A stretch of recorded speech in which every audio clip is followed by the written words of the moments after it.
What is happening, guys? It's your boy TC back with another video. So this is the Chelsea preview. This is going to be the second game of the season. So it's round 2 in the Premier League, and we've not had such a difficult start in a long time. Of course, the Premier League is very unpredictable. We have had some easy fixtures, or fixtures that you'd like to consider easy in the past, but we found ourselves losing these fixtures. But we march on, we move on to Chelsea, and this game is being played away, and it's going to be an extremely difficult game. Of course, Chelsea did thump Huddersfield in their opening game of the season. They scored 4 goals in that match. Of course, they also have a new manager, so the players seem quite upbeat at the moment. They seem very positive, and they seem like they're happy to play for their new manager. Of course, we also have a new regime at Arsenal, and we did see ourselves losing 2-0 at home against Man City last week. And a lot of people have been certainly talking about this particular opening fixture. Of course, it was the first game under Unai Emery, the competitive match under Unai Emery, I should say. And a lot of people were expecting to see the changes immediately. And to some certain extent, I was expecting to see the changes that we ended up seeing last week. But of course, Unai Emery is not a miracle worker. He still has pretty much the majority of the personnel that he inherited from Arsene Wenger, and it's going to take some time for him to implement his changes. Are we going to be patient enough? That is the key question here. Are we as fans going to be patient enough? Of course, I do know that the hierarchy at the club will most likely give him a lot of time. Obviously, this is a new era after Arsene Wenger, so we won't know if the club will act in a rash manner, if you like, and sack him after half a season or so.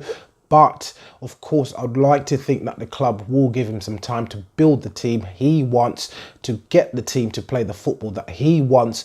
And he's been talking about that in the press conference that he held today. He's also spoke about team selection as well. So let's talk about my predicted starting 11. So one of the key points that he spoke about in the press conference was in regards to the goalkeeping position. So we know that Unai Emery wants his team to play the ball from the back, basically passing it all the way up and hopefully scoring goals, which we haven't done after one game. But we obviously saw Petr Cech, who hasn't played as a ball-playing goalkeeper in his career. He himself has come out and actually confirmed this. So he also did confirm that Petr Cech will be starting this game. And my question really here would be, why bring in a younger keeper and not play that particular keeper? Of course, we do know that Bernd Leno joined the club in the summer, and I would have thought that the club, or Unai Emery, really, if he was the one who actually brought this keeper in or identified this keeper, to actually throw him straight into the deep end, get him used to the pace of the Premier League quick enough, and he could hit the ground running. But it doesn't seem so.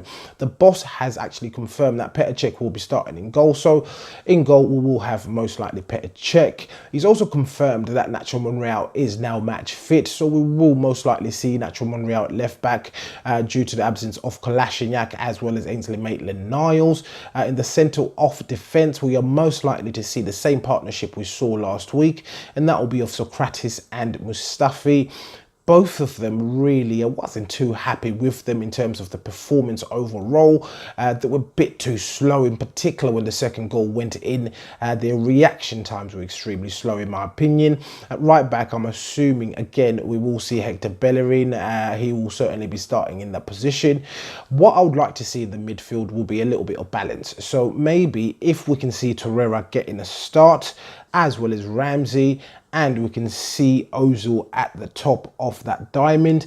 And hopefully Unai Emery will be brave enough to actually start Lacazette and Aubameyang, and we can have Mkhitaryan on one of the wings, which will be on the right hand side, and Aubameyang on one of them, obviously playing as a wide striker, and Lacazette playing straight through the middle as a number 9, but I'm not too sure how he will be fielding his team.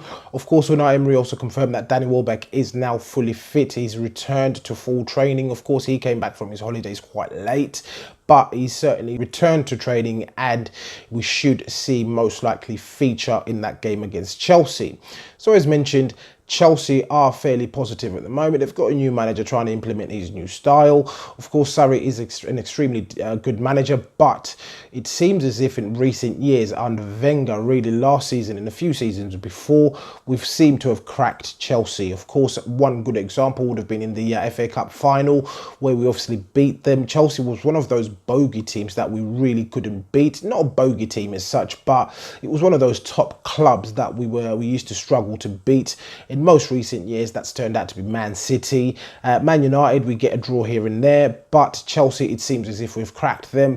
So in terms of my predicted score for this game, I'd like to think Arsenal can run away 2-1 winners on this occasion.